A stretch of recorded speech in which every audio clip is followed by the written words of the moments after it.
Hello everyone, welcome to Naira study. आप सब कैसे हैं? आई होप कि आप सभी अच्छे होंगे और अपनी स्टडी को कंटिन्यू कर रहे होंगे। फ्रेंड्स, आज के वीडियो लेक्चर में हम बात करने वाले हैं जो आपका सब्जेक्ट सोशल साइंस हो जाता है, इसके कुछ लघुत्तरीय टाइप क्वेश्चंस की सीरीज को कंटिन्यू करेंगे। उससे पहले कुछ पॉइंट्स पर डिस्कस करेंगे और फिर सीरीज की तरफ चलेंगे। अगर अभी तक आप लोगों ने चैनल को सब्सक्राइब नहीं किया है तो प्लीज सब्सक्राइब कर लें और बेल आइकन को भी जरूर प्रेस कर लें, जिससे कोई भी नोटिफिकेशन हो वो आप तक पहुंच सके। तो चलते हैं फ्रेंड्स, आज का जो टॉपिक है, फर्स्ट टॉपिक, उस पर डिस्कस कर लेते हैं। सबसे पहला टॉपिक आपका हो जाता है जैन धर्म। अगर इसके प्रवर्तक की बात की जाए तो प्रथम कौन हो जाते हैं? संस्थापक तो ऋषभदेव हो जाते हैं और 24वें तीर्थकर तो महावीर स्वामी, और अगर अंतिम तीर्थकर की बात की जाए तब भी महावीर स्वामी, है ना। और इसमें क्या बताया गया है? इसमें ये बताया गया है कि कर्मों के अनुरूप मनुष्य के साथ जो कुछ होता है वो होता है। ईश्वर को इन्होंने नहीं माना, ठीक है ना, क्योंकि इन्होंने कहा कि ईश्वर कुछ भी नहीं करता है, जो कुछ होता है वो मनुष्य स्वयं करता है। जैसा कर्म करेगा उसको वैसा फल मिलता है। तो इस तरह से हो जाता है। और इनका जो धर्म है वो दो संप्रदाय में बटा हुआ है। कौन कौन से? तो श्वेतांबर और दिगंबर। श्वेतांबर यानी श्वेत वस्त्र धारण किए हुए, यानी जिन्होंने सफेद वस्त्रों को पहना, साधारण से सफेद वस्त्रों को पहना, तो वो श्वेतांबर कहलाए। और जिन्होंने वस्त्रों को त्याग दिया, यानी वस्त्रों को नहीं पहना, वो दिगंबर कहलाए। ठीक है, तो यहाँ पर क्लियर हो गया। इसी तरह महात्मा बुद्ध के बारे में भी जान लेते हैं कि इन्होंने भी ये चीज बताई कि जैसा कर्म करोगे वैसा फल मिलेगा। एक जन्म होगा, उसके बाद पुनः जन्म होगा। कर्मों के आधार पर मिलता है मनुष्य को हर चीज, है ना। उसके बाद चलते हैं सौर मंडल की तरफ। तो जो सौर मंडल आपका हो जाता है, तो इसमें सूर्य क्या है? तो सूर्य राजा हो जाता है। और बात कर लेते हैं, यहाँ पे देखिए ये सूर्य है और ये सभी को रोशनी देता है, ये सभी को रोशनी देता है।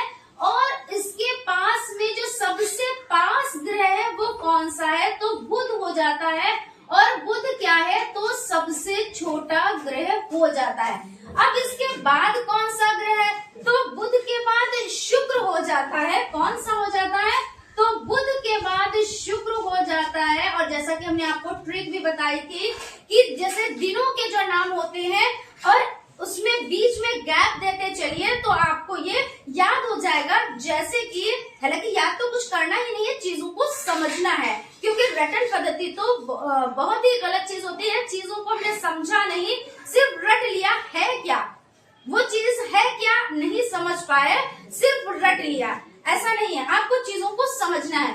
तो यहाँ पे आपका हो जाता है बुध, और बुध के बाद क्या आता है? बृहस्पति। बृहस्पति को आप गैप दे दें, फिर उसके बाद आपका आ जाता है शुक्र, और शुक्र के बाद आपका क्या हो जाता है? शनि हो जाता है, जिसको आप गैप देंगे। और उसके बाद इतवार आता है, रविवार। और रविवार को छुट्टी होती है पृथ्वी पर, सब कहीं देखिए छुट्टी होती है ना, तो उसको आप पृथ्वी मान ले और यहाँ पे पृथ्वी हो जाता है। अब क्वेश्चन इसमें बहुत तरह के पूछे जाते हैं कि शुक्र के बाद कौन सा है, थर्ड नंबर पे कौन सा ग्रह है, फर्स्ट नंबर पे कौन सा ग्रह है, सबसे छोटा ग्रह कौन सा है, सबसे चमकीला ग्रह कौन सा है। तो ये सब चीजें जब आप ये ट्रिक याद कर लेंगे, यानी ये ट्रिक को समझ लेंगे, तो आप सभी क्वेश्चंस को आसानी से सॉल्व कर पाएंगे। ये पृथ्वी हो जाती है। और उसके बाद आपका क्या हो जाता है? भाई यहाँ पे सोम छोड़ेंगे। भाई रविवार आपने कर लिया, उसको पृथ्वी मान लिया। फिर उसके बाद आपने सोम को छोड़ा और मंगल, है ना, मंगल। और फिर उसके बाद देखिए यहाँ पे बुध हो गया, बुध को गैप करेंगे और उसके बाद यहाँ पे बृहस्पति हो जाएगा। फिर उसके बाद आपको शुक्र गैप करेंगे, यहाँ पे कौन सा हो जाएगा? तो शनि हो जाएगा। और हिंदी वर्णमाला में स्वर ले आते हैं, तो अरुण, आ से अरुण वो स्वर हो जाता है और वा से वरुण वो व्यंजन हो जाता है। कई बार इस ट्रिक को हमने आपको बता दिया, जिससे आपको आसानी से ये चीज समझ में आ जाए और इससे रिलेटेड क्वेश्चंस पूछे भी जाते हैं।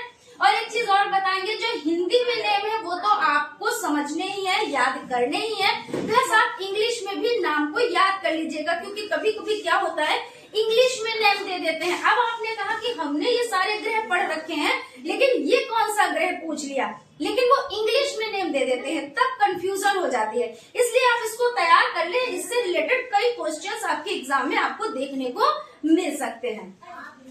उसके बाद यहाँ पे हो जाता है नीला ग्रह। तो नीला ग्रह किसको कहते हैं? तो नीला ग्रह पृथ्वी को कहते हैं। पृथ्वी पर देखिए जीवन संभव है ना। और अगर बहुत पास में यहाँ पे आप देख सकते हैं पृथ्वी, देखिए सूर्य के कहाँ पे है, फर्स्ट सेकेंड थर्ड, है ना, बुध शुक्र पृथ्वी। और अगर बहुत पास में होती सूर्य के तो क्या जीवन संभव हो पाता? नहीं, क्योंकि इतनी गर्मी पड़ती। ऐसे ही आप देख लो, जब दोपहर होती है तो कितनी गर्मी इधर अपनी एरिया की तरफ बहुत ज्यादा पड़ती है ना, उसको तो मनुष्य झेल नहीं पाता। और इस क्षेत्र का जो मनुष्य वो राजस्थान की तरफ जाता है तब तो वो झेल नहीं पाता गर्मी को। तो वो जब यहाँ पे ये आपका हो जाता, सूर्य के पास में पृथ्वी हो जाती, तो क्या जीवन संभव हो पाता? नहीं ना। तो यहाँ पे जीवन संभव है। और जो बात हो रही है नीले ग्रह की, तो नीला ग्रह इसको कहा क्यों जाता है? क्योंकि जो पानी की मात्रा है वो ज्यादा है पृथ्वी पे, लगभग 70%, है ना। जैसे मान लो 100% या परसेंट कोई चीज है और उसमें 70% पानी है, तो वो कैसा, अगर आप देखें तो वो कैसा दिखाई देगा भाई? नीला ग्रह दिखाई देगा, नीले रंग का दिखाई देगा। तो इसीलिए इसको क्या कहते हैं? नीला ग्रह कहते हैं। किसको कहते हैं? तो पृथ्वी को कहते हैं। और यहाँ पे जीवन संभव है ना। फिर दिन रात होने के कारण क्या है? तो दिन रात आखिर क्यों होते हैं? तो दिन रात होने की वजह ये होती है कि भाई कोई चीज है, आप ठीक है, ऐसे आप पहले एग्जाम्पल समझ लें, उसके बाद चलते हैं हम। तो कोई चीज है, जब उसको रोशनी में आप रखेंगे तो क्या होगा? वो चीज दिखाई देगी। और जब रोशनी में आप नहीं रखेंगे तो वो चीज नहीं दिखाई देगी। तो इसी तरह क्या है, पृथ्वी जो है वो अपनी तीली पर यानी अपने अक्ष पर वो घूम रही है। और जब घूम रही है तो जो हिस्सा पृथ्वी का सूर्य की तरफ आता है, भाई जो चीज हमें रोशनी में दिख रही है वही, जो रोशनी में पड़ रही है वही तो दिखेगी ना। तो जो हिस्सा आता है तो वो क्या होता है, वहां पे दिन हो जाता है। और जो हिस्सा नहीं इस तरफ आता है उधर क्या हो जाती है, तो उधर रात हो जाती है। यही कारण है कि दिन और रात होने की, है ना, यही वजह है। उसके बाद सूर्य ग्रहण पर बात कर लेते हैं। तो सूर्य ग्रहण क्या होता है? तो यहाँ पे आपका हो जाता है, पहले बात करते हैं कि सूर्य ग्रहण कब पड़ता है। तो हमने इस पर एक ट्रिक बताई थी, आंसू से। तो आंसू से मतलब आ और सू, है ना। तो सू से क्या हो जाता है? सूर्य ग्रहण। यहाँ पे आप कहेंगे कि फर्स्ट नंबर पे आपके पहले नहीं पता, यहाँ पे क्योंकि चीजें आसान हो जाए इसलिए हम ऐसा करते हैं। तो सूर्य ग्रहण, है ना, सूर्य ग्रहण। और आज से क्या हो जाता है? अमावस्या। क्या हो जाता है? अमावस्या। यानी सूर्य ग्रहण कब पड़ता है? तो अमावस्या को पड़ता है। और स्थिति क्या होती है, किस तरह से पड़ता है? तो हम यहाँ पे बात कर लेते हैं कि जो आपका सूर्य है वो कहीं पर भी नहीं जाता है, वो अपनी जगह पर ही रहता है। तो ये सूर्य यहाँ पे हो गया, ठीक है ना। और उसके बाद इसमें कंडीशन क्या होती है कि जो सूर्य और पृथ्वी के बीच में क्या आ जाता है? तो सूर्य और पृथ्वी के बीच में चंद्रमा आ जाता है। क्या आ जाता है? तो चंद्रमा आ जाता है। तो इस तरह से ये क्या हो जाता है? तो ये सूर्य ग्रहण पड़ता है, ठीक है। तो अब आप भूलेंगे नहीं ना। तो अभी क्वेश्चन देखिए, यहाँ पे कितने क्वेश्चन बन गए कि सूर्य ग्रहण कब होता है? तो अमावस्या को होता है। और क्या कैसे होता है, कंडीशन क्या होती है? तो सूर्य और पृथ्वी के बीच में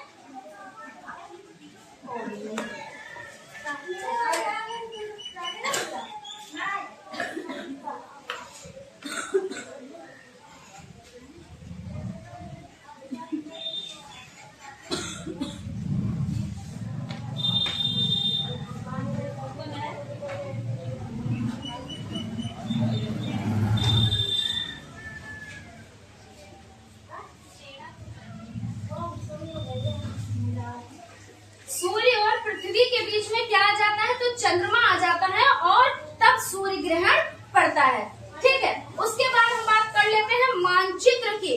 तो मानचित्र का हो जाता है आपका मैप, मानचित्र तो मैप, और ये किससे लिया गया है? तो लेटिन भाषा के मेपिया से लिया गया है।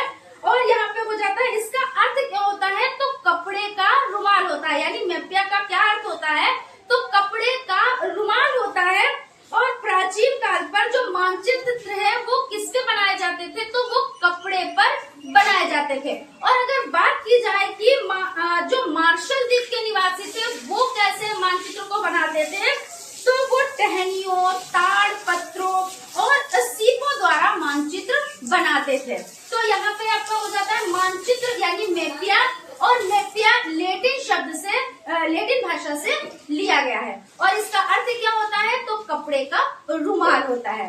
तो फ्रेंड्स, यहाँ पे हम लोगों ने इन टॉपिक्स को क्लियर किया। आई होप आप लोगों को चीजें समझ में आई होंगी, कहीं पे कोई डाउट, कोई कंफ्यूजन नहीं रही होगी।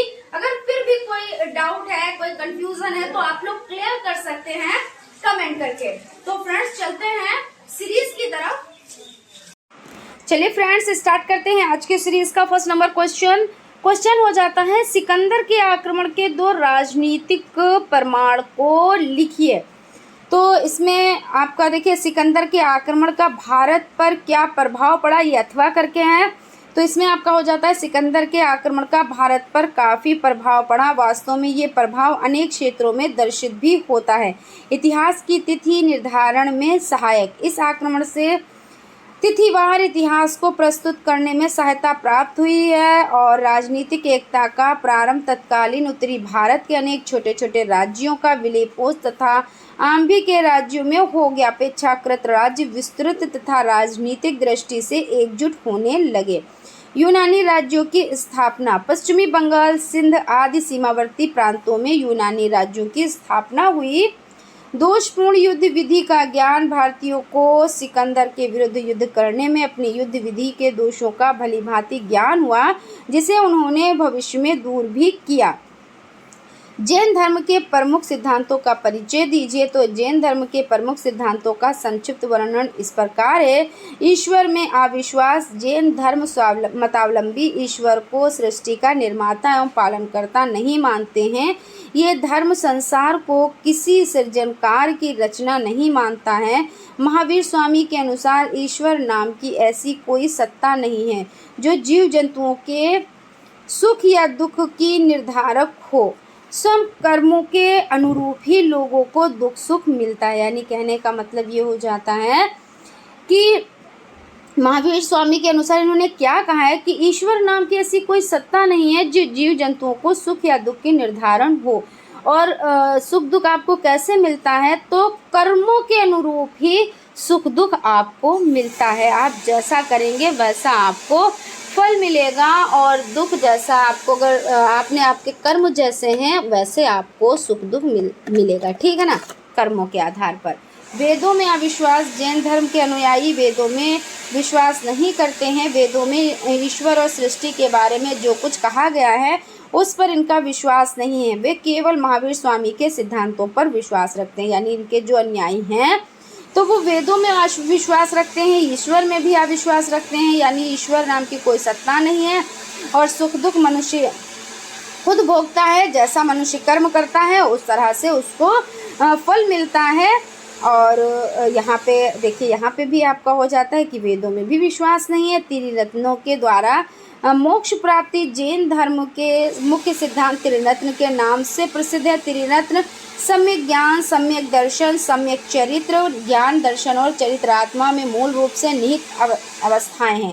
तीर्थकारों द्वारा निर्दिष्ट मार्ग, ज्ञान दर्शन और चरित्र आत्मा के मूल रूप में निहित अवस्थाएं हैं। तीर्थकारों द्वारा निर्दिष्ट मार्ग पर चलकर इन तीनों रत्नों की प्राप्ति से व्यक्ति कर्मों के बंधन से मुक्त हो जाता है, और उसकी आत्मा जन्म मरण के चक्र से मुक्त होकर मोक्षगामी हो जाती है। जैन धर्म में इस अवस्था को निर्वाण मुक्ति, यानी निर्वाण का मतलब होता है मुक्ति, कहा गया है। मोक्ष प्राप्ति के लिए प्रथम सीढ़ी पंच महाव्रत। जैन धर्म के अनुसार मोक्ष प्राप्ति के लिए 5 अन्य नियमों का पालन करना भी आवश्यक है। इन्हें 5 अणुव्रत भी कहा जाता है। या महाव्रत इस प्रकार है: अहिंसा, सत्य, अस्तेय, अपरिग्रह, ब्रह्मचर्य।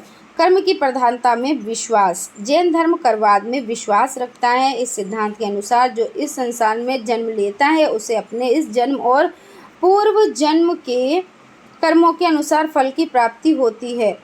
कर्म के ही आधार पर ही जीव की योनि एवं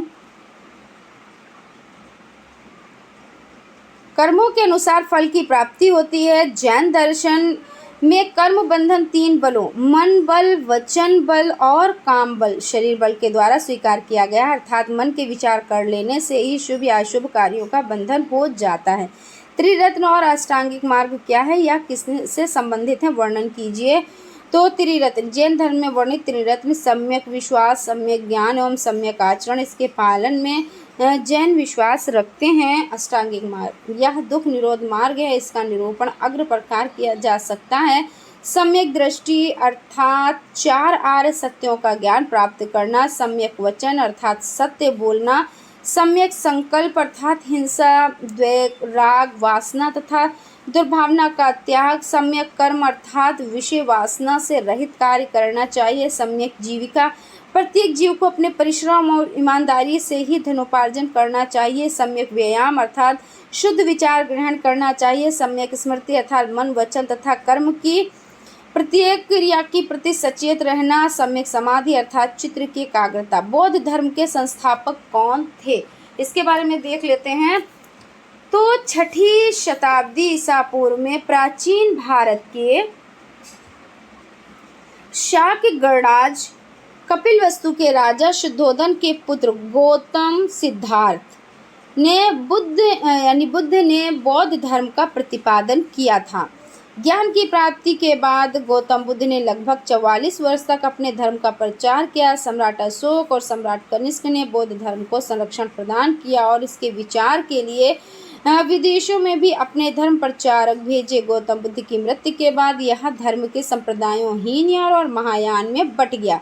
बौद्ध धर्म का पवित्र ग्रंथ त्रिपिटक है जिसमें गौतम बुद्ध के धार्मिक उपदेश संग्रहित हैं। बौद्ध धर्म के उदय के प्रमुख कारण बताएं। तो 6ठी शताब्दी ईसा पूर्व में भारत में बौद्ध धर्म के प्रमुख कारण निम्नलिखित हैं। वैदिक धर्म की जटिलता। 6ठी शताब्दी ईसा पूर्व में वैदिक धर्म पर्याप्त जटिल हो गया था। इसके अंतर्गत पाखंडवाद और अंधविश्वासों का बोलबाला होने से साधारण जनता एक सीधे और सरल धर्म की प्रतीक्षा करने लगी थी। यज्ञों तथा कर्मकांडों की बहुलता। इस समय धर्म पर ब्राह्मणों का प्रभुत्व स्थापित हो गया था। उनके द्वारा प्रचलित दीर्घकालीन यज्ञों तथा जटिल कर्मकांडों से जनता ऊब चुकी थी, अतः वह उनसे उबरने के लिए प्रयास कर रही थी।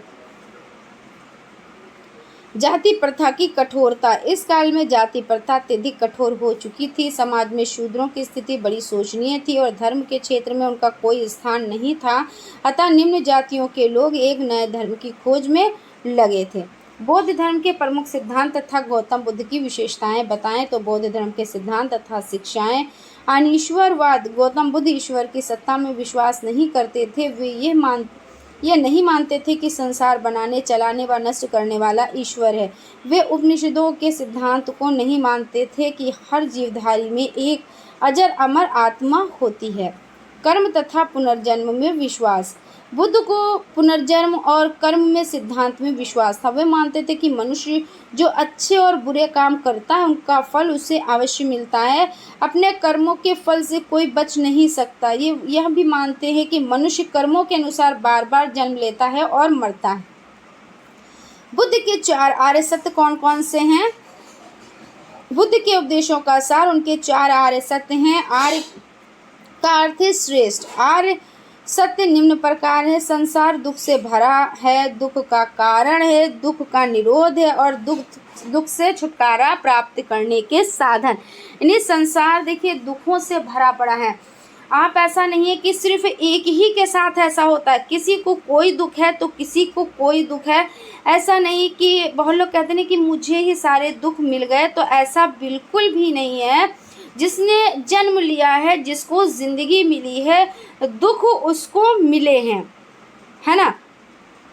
और यहाँ पे क्या है कि दुख का कारण है। दुख का कारण क्या है? सबसे बड़ा अगर कारण है कोई दुख का तो वो होती है किसी चीज़ की चाह, किसी चीज़ को पाना, है ना, कि हमें ये चीज़ मिल जाए। जैसे कहते हैं ना, मनुष्य 99 के चक्कर में रहता है और उसका जहाँ 100 बना फिर वो 99 के चक्कर में हो जाता है ना।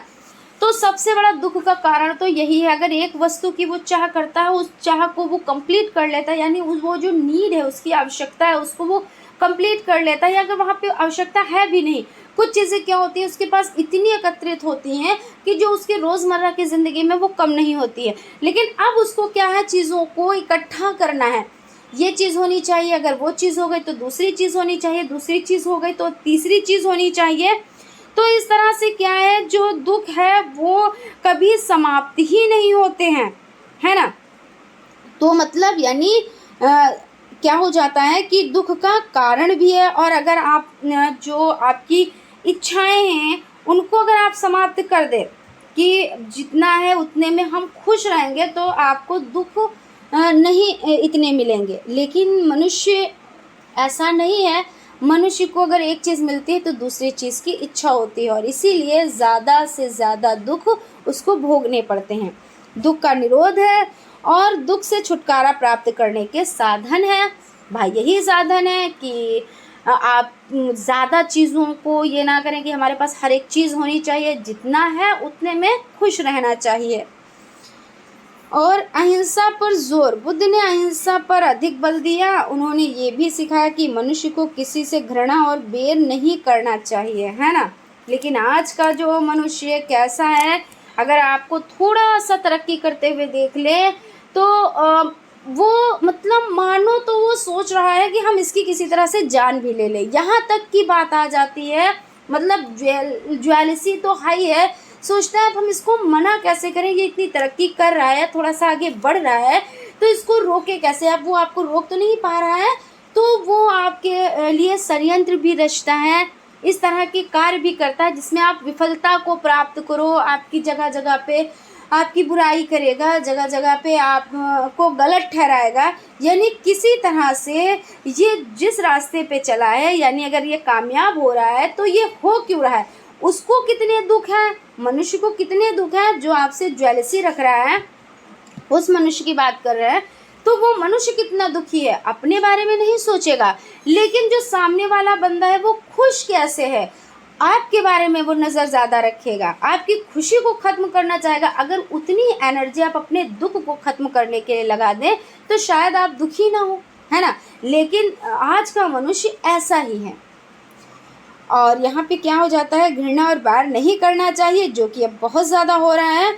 उनका कहना था कि बैर को बैर से और घृणा को घृणा से नहीं जीता जा सकता, बैर को प्रेम से और बुराई को भलाई से जीतने का प्रयत्न करना चाहिए। इन्होंने देखिए बहुत अच्छी बात बताई कि अगर कोई आपसे जलन रखता है, घृणा रखता है, तो आप उसके साथ घृणा ना रखें, आप उसके साथ प्रेम का मतलब बर्ताव करें, है ना। और अगर वो आपके साथ बुराई कर रहा है, आपकी बुराई कर रहा है, जगह जगह पे खड़े होकर आपको बुरा बना रहा है, तो आप उसके साथ भलाई करो, अच्छा उसको कहो।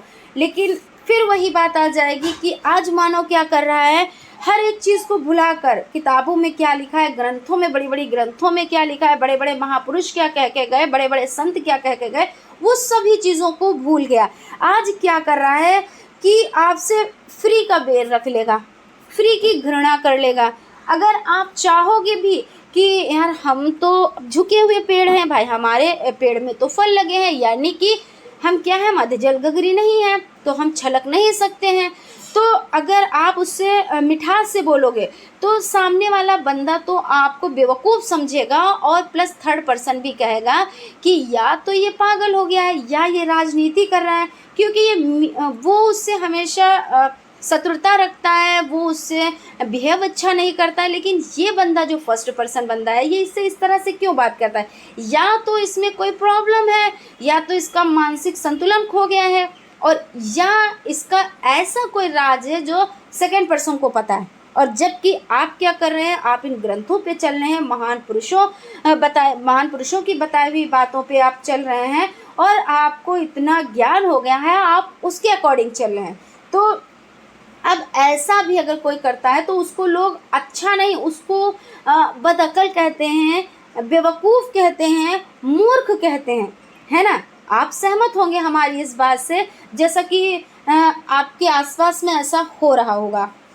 तो यहाँ पे हो जाता है कि बेर को प्रेम से और बुराई को भलाई से जीतने का प्रयत्न करना चाहिए। और ईसा मसीह व गांधी जी ने ये भी उपदेश दिया है। वर्ण व्यवस्था का विरोध। बुद्ध ने आर्यों की वर्ण व्यवस्था का विरोध किया। वर्ण व्यवस्था में ऊंच नीच का भेद था। प्रायः शूद्रों के लोग नीच समझते थे और उनके साथ अच्छा व्यवहार नहीं करते थे। बुद्ध का कहना था कि कोई जन्म से ब्राह्मण या शूद्र नहीं होता, आदमी कर्म से ब्राह्मण या शूद्र होता है। लेकिन चल क्या रहा है कि कर्म से नहीं, अगर धन है, किसी के पास धन है तो वो ऊंचा है। आज वो उसने कितने कांड कर रखे हैं, कैसे कर्म कर रखे हैं, उसमें क्या क्या बुराइयां हैं, उसको लोग निगलेक्ट कर देते हैं, उसको लोग भूल जाते हैं। लेकिन अगर उसके पास धन है तो सब उसको उससे कैसे चिपकेंगे, जैसे मिठाई में मक्खियाँ चिपकती हैं। और आप कितने भी अच्छे हो, आप इस तरह से लोगों से पेश आते हो, बुराई नहीं करते हो, अच्छे रास्ते पे चलते हो, सच बोलते हो, तो लोग आपसे दूर रहेंगे कि इसके पास पैसा नहीं है। अब क्या है, इसके पास हमको नहीं जाना है, जिसके पास पैसा है हमको उसके पास जाना है। और जबकि जो ये धन है ये तो आनी जानी चीज़ है, आज हमारे पास तो कल आपके पास और अगले दिन किसी और के पास, है ना। उसके बाद यहाँ पे हो जाता है, और आदमी किससे माना जाता है, तो कर्म से ब्राह्मण या शूद्र होता है। यानी कि वो अगर किसी ऊंची बिरादरी में उसने जन्म ले लिया, ऊंचे कुल में जन्म ले लिया, तो क्या वो ऊंचा हो गया? उसके कर्म बहुत बुरे हैं, कर्म उसके अच्छे नहीं हैं, और वो ऊंचाई पे यानी ऊंचे परिवार में उसने जन्म लिया तो वो ऊंचा है? नहीं, कर्म होने चाहिए। अगर आपके कर्म अच्छे हैं तो आप अच्छे हो। 10 महात्मा बुद्ध ने मनुष्य के जीवन का परम लक्ष्य निर्वाण प्राप्ति बताया। निर्वाण प्राप्ति हेतु महात्मा बुद्ध ने आचरण की शुद्धता पर बल दिया है। आचरण की शुद्धता हेतु इन्होंने 10 शीलों में पालन को आवश्यक बताए। 10 शील इस प्रकार है, तो अहिंसा, झगड़ा ना करना, सत्य बोलना, अस्त्य अर्थात चोरी ना करना, और अप्रिय अर्थात धन संग्रह ना करना। देखिए, धन संग्रह जो सबसे बड़ा दुख का कारण है वो यही है कि मनुष्य जितना कमा रहा है उतने में खुश नहीं है, उसकी ज़रूरतें भी पूरी हो रही हैं, फिर भी वो सोच रहा है हमको इतना ज़्यादा मिल जाए, इतना ज़्यादा मिल जाए। यानी वो उसका हाल वही है जैसे आपने एक ज़मीन की भूख, ये लेसन पढ़ा होगा क्या, पढ़ा है आप लोगों ने, सभी लोगों ने। तो उसमें क्या था कि उस शख्स से ये कहा गया था कि अब सुबह से शाम तक आप जितनी ज़मीन नाप लेंगे, यानी पैरों से चलकर आप जितनी ज़मीन पर चल लेंगे वो सारी ज़मीन आपकी है, लेकिन शर्त ये है कि आपको वहाँ वापस भी आना पड़ेगा। जैसे मान लीजिए एक एग्जाम्पल देते हैं कि जैसे 2 किलोमीटर चले हो तो फिर से आपको उसी जगह पे, मान लीजिए ये एक बैरियर है, ठीक है, यहाँ से आप 2 किलोमीटर चले हो तो यहाँ पर आपको फिर से वापस आना पड़ेगा उसी टाइम में कि आप सुबह चले हो, और शाम तक आपको क्या करना होगा, शाम तक आपको जाकर और यहाँ पर आ जाना होगा। जितनी ज़मीन पर आप चलेंगे वो ज़मीन आपकी हो जाएगी। हुआ क्या कि ज़मीन की जो भूख थी वो शांति ही नहीं हो रही थी, और वो बंदा सोच ही नहीं पा रहा था कि हम करें तो करें क्या। उसको ये था जितने पे हम चलेंगे उतनी ज़मीन हमको मिल जाएगी। वो चलता गया, भरी दोपहरी में चलता गया, सारी धूप उसके पे हो गई, उसने ना लंच किया ना पानी पिया, कुछ भी नहीं किया, बिना खाए पिए वो चलता गया। पीछे मुड़ के देखा, अरे अभी तो कम है ज़मीन, फिर और चलता गया, अरे अभी क्यों वापस लौटे, अभी तो कम है ज़मीन। उसके बाद और चलता गया, अरे अभी नहीं, अभी और चलते जाएं। ऐसे करते करते वापसी का तो वो सोच ही नहीं पाया, प्लस वो जिंदा भी नहीं बच पाया, है ना। तो ऐसी होती है ज़मीन की भूख, ऐसा होता है लालच, और ऐसे होता है जो पैसे की जो चाह होती है। रखना चाहिए, ज़रूरी है, क्योंकि आज का जो दौर है बिना पैसों के नहीं, क्योंकि हर एक चीज़ भाई पैसों से मिलती है। लेकिन ऐसा भी नहीं है कि दुनिया की सारी चीज़ें, कुछ चीज़ें पैसों से मिलती हैं, सब चीज़ें तो नहीं मिलती ना। आप खुशी के पैसों से खरीद लोगे नहीं। आपके पास आप महंगे महंगे ज्वेलरी ले लोगे, महंगे महंगे ड्रेसेस ले लोगे, महंगे महंगे और भी आइटम ले लोगे, लेकिन आपके फेस पे स्माइल कब आएगी? जब आप खुश होंगे, दिल से खुश होंगे। तो वो चीज़ आप पैसों से लेकर दिखाओ। आप मोटे मोटे गद्दे ले लोगे, लेकिन आप नींद लेके दिखाओ। कुछ लोग, बहुत लोग ऐसे भी होते हैं जो मोटे गद्दों पे लेटे होते हैं, लेकिन नींद उनके नहीं होती है। भाई वो भी पैसों से लेकर दिखाएं। अभी आप कहोगे कि मैडम आप क्या कह रही हो, नशे की गोली खा लो। अरे तरीके तो बहुत हैं, ऐसे तो आप इंजेक्शन लगा दो तो भी नींद आ जाएगी। रियल की बात हम बता रहे हैं कि रियल में ऐसे क्या, ऐसा होता है क्या? तो ये चीज़ हो जाती है। यानी यहाँ पे बात ये हो रही है अपरिग्रह अर्थात धन संग्रह ना करना। जो चीज़ गलत है वो गलत है ना। धन संग्रह आप करते रहेंगे तो आपकी भूख कभी मिटेगी ही नहीं। बस इतना होना चाहिए कि आपकी जो रोज़मर्रा की ज़रूरतें हैं वो भी पूरी हो जाए, प्लस इतनी सेविंग भी हो जाए कि आपकी कभी कोई इमरजेंसी आती है तो उसमें आपको किसी के सामने जाना ना पड़े और हाथ ना फैलाना पड़े कि भाई हमको ज़रूरत है, हमको दे दो, है ना।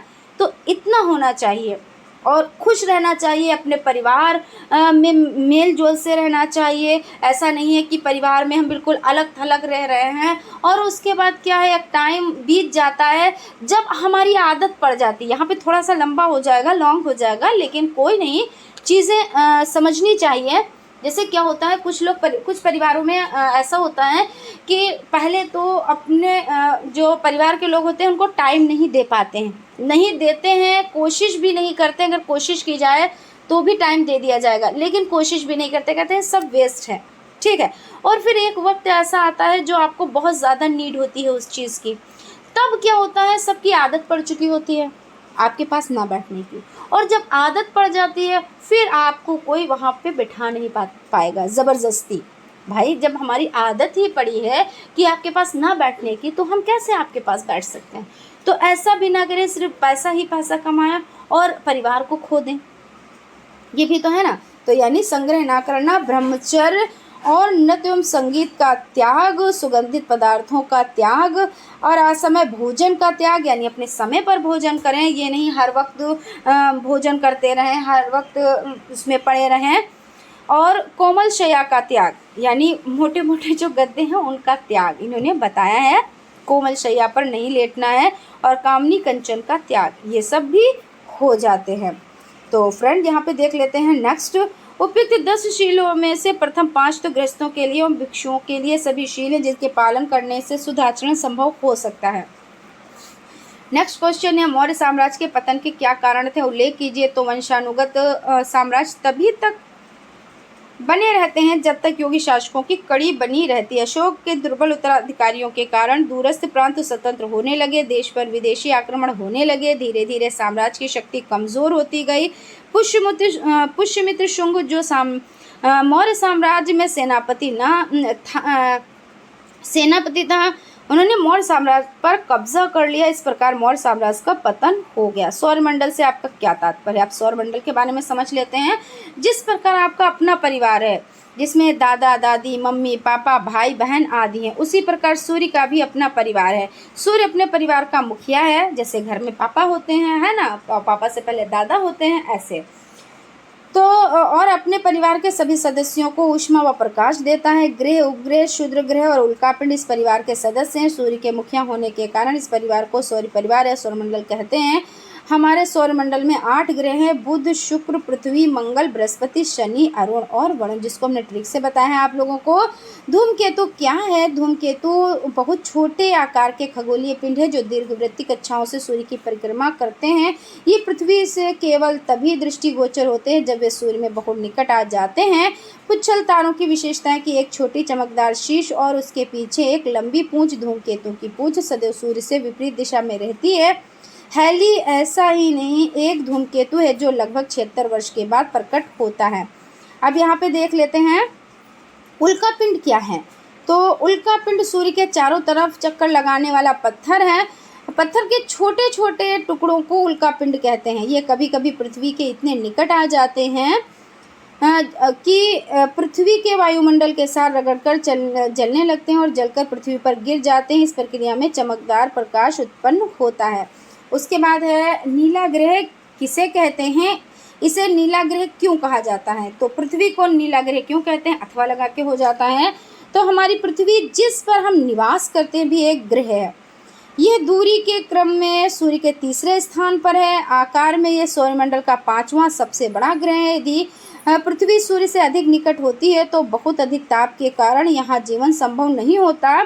यदि अधिक दूरी पर होती तो अधिक ठंड के कारण वहाँ पर कोई जीवधारी ना होता। पृथ्वी एकमात्र ऐसा ग्रह है जहाँ जीवन है। जीवन के लिए उपयुक्त दशाएं केवल हमारी पृथ्वी पर ही उपलब्ध है। इस दृष्टि से हमारी पृथ्वी सौरमंडल में अनोखी है। पृथ्वी पर जल की मात्रा अधिक है, इस कारण अंतरिक्ष से देखने पर यह नीले रंग की दिखाई देती है, इसलिए पृथ्वी को नीला ग्रह कहते हैं। ठीक है, अब यहाँ पे क्वेश्चन देख लेते हैं। अभी आपके कुछ क्वेश्चंस और हैं और कंप्लीट हो जाएगा आपका सेशन। दिन रात होने के क्या कारण है बताएं। तो पृथ्वी का जो भाग सूर्य के सामने पड़ता है वहाँ दिन, और जो भाग सूर्य के सामने नहीं पड़ता है भाई ये पृथ्वी है, और जो भाग ये सूर्य अब इधर आता है तो क्या है, अब इधर छिप गई तो क्या हुआ, तो जब छिपी तो अंधेरा हो गया यानी रात हो गई, और जब छिपी नहीं तो क्या हो गया, तो दिन हो गया। यही तो है ना। तो सामने नहीं रहता वो रात होती है। इस प्रकार पूरी पृथ्वी पर 24 घंटे में दिन रात का चक्र पूरा हो जाता है।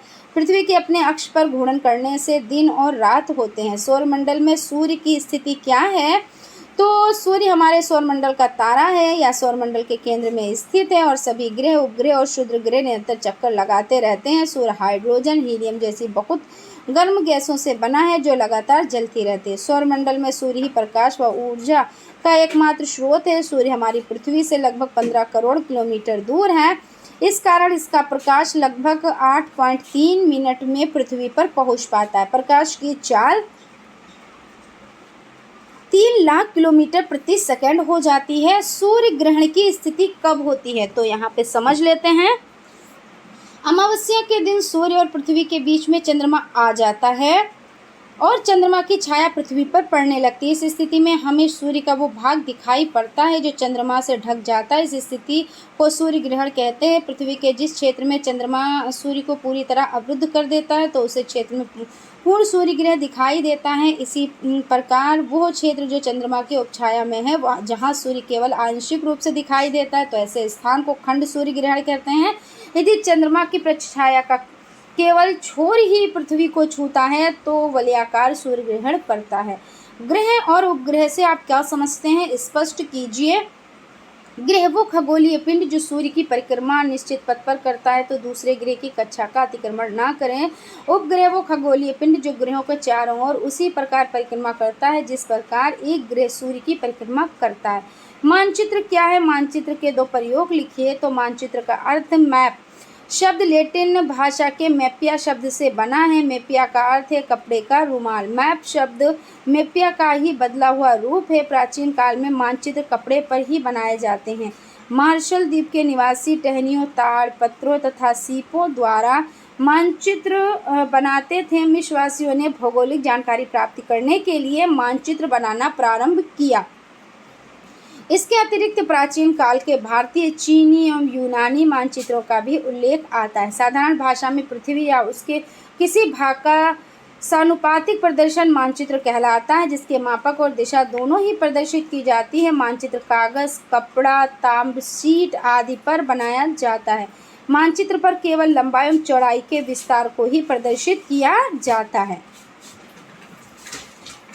अब यहाँ पे नेक्स्ट पॉइंट यहाँ पे देख लेते हैं, मानचित्र का महत्व तथा उपयोग। मानचित्र भौगोलिक अध्ययन का एक आवश्यक अंग है। भूगोल वेताओं के साथ साथ योजना निर्माताओं, अर्थशास्त्रियों, यात्रियों, वैज्ञानिकों, इतिहासकारों, अध्यापकों, सैनिकों, नाविकों तथा छात्रों के लिए मानचित्र महत्वपूर्ण एवं आवश्यक है। मानचित्र के द्वारा शीघ्र ही सूचनाएं प्राप्त हो जाती हैं। मानचित्र के द्वारा किसी भी स्थान की धरातलीय स्थिति, बनावट, पर्वत, मैदान, पठार, जंगल, वर्षा, नदी, झरना, वनस्पति, जनसंख्या, घनत्व, सूर्यता एवं कृषि उपजों का ज्ञान प्राप्त कर सकते हैं। इसके साथ साथ सड़कें, हवाई मार्ग, रेल मार्ग, कारखाने, योजनाएं बनाने के लिए भी मानचित्र की आवश्यकता होती है। वर्तमान युग में राष्ट्रीय एवं क्षेत्रीय योजनाओं को तैयार करने के लिए मानचित्रों का ज्ञान आवश्यक है। वितरण मानचित्रों के माध्यम से किसी क्षेत्र के आर्थिक विकास की जानकारी हो जाती है। यात्रा संबंधी मानचित्र के द्वारा नाविकों तथा यात्रियों को महासागरों को पार करने के लिए सही ज्ञान प्राप्त हो जाता है। मानचित्र एक मार्ग निर्देशक का कार्य करता है। मानचित्र भूगोल का यंत्र है। विशेष रूप से सेना के लिए, राष्ट्रीय सुरक्षा, युद्ध एवं सैनिक कार्यों के लिए भी मानचित्रों का अधिक महत्व है। भूपत्रक मानचित्र युद्ध संचालन में सबसे बड़ी भूमिका निभाते हैं। बमबारी के ठिकाने, सेना के आगे बढ़ने के मार्ग, रसद पहुंचाने की व्यवस्था, जलपूर्ति स्थानों आदि की सूचना मानचित्र के आधार पर ही की जाती है। मानचित्रों के आधार पर ही जंगलों, नदियों, शहरों, बस्तियों, पुलों आदि की जानकारी प्राप्त होती है। देश, प्रांत, जिला, तहसील, विकासखंड आदि की सीमाओं का निर्धारण भी मानचित्र के द्वारा होता है। तो फ्रेंड्स, यहाँ पे सेशन कंप्लीट होता है। आई होप आप लोगों को सेशन अच्छा लगा होगा, और अगर सेशन अच्छा लगा है तो एक लाइक ज़रूर कीजिएगा, और अगर अभी तक आप लोगों ने चैनल को सब्सक्राइब नहीं किया है तो प्लीज़ सब्सक्राइब कर लीजिएगा, क्योंकि सब्सक्राइब करने से ये होता है कि नोटिफिकेशन आपके पास पहुंचता है और आप क्लास को ज्वाइन कर पाते हैं। और आप लोग प्लेलिस्ट में जाकर चीज़ों को ज़रूर देखिएगा, क्योंकि सीरियल वाइज चीज़ों को आप जब देखेंगे तो आप लोगों से कोई भी चीज़ छूटेगी नहीं और आप अच्छे से तैयारी कर पाएंगे। और मैथ की भी प्लेलिस्ट ज़रूर देखिए, और अब जो सीरीज़ है उसको भी, मैथ की जो सीरीज़ है उसको भी कंटिन्यू करेंगे। सो आप लोग चैनल से ज़रूर जुड़े, जिससे आपकी तैयारी अच्छे से अच्छी हो पाए। तो मिलते हैं नेक्स्ट क्लास में। Thank you.